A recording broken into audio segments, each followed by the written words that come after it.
In today's video, we are talking about color grading the Panasonic G7. This is a couple-year-old camera coming around, I think around 2015. It shoots 4K, but it's in 8-bit at 420. So what does that really mean? So that kind of means that you can push the colors, but not that much. You're not having a lot of color science and color data, but you still can do some really nice color grades, and that is what I'm going to be showing you guys how to do today.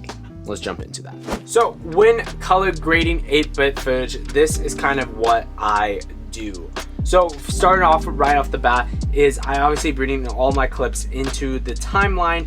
I start off just color correcting every clip. So by doing this is I check my RGB overlay and I see how the brightness is overall. But for this first shot right here, I am noticing that I need to bring my shadows down, bring my highlights down, bring my mids down, try to create a little bit more contrast. Nextly, I jump into the curves and I add something called an S curve on it in the Luma. Makes a really nice contrast to the overall image. Lastly, what I end up doing is adding a custom LUT on my own personal LUTs. The link is in the description for those, and I put it around about that 0.30 or 30% transparency of that last final LUT. So here is the before and the after.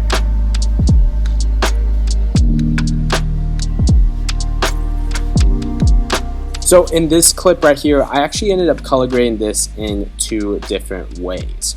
The first clip, I added my own custom Cinelike D to Rec 709. Again, that's available in the description. And I kind of went to the color wheels, adjusted everything, brought my highlights, brought my mids up, and just overall warmed the entire clip up and changed the white balance a little bit just to make a well more balanced out clip. Added an S curve, and this is how the shot looked.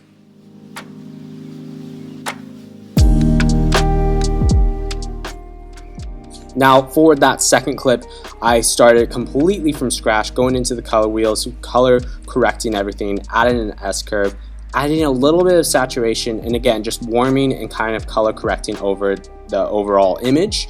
And this is the before and after, and we'll compare the two right now.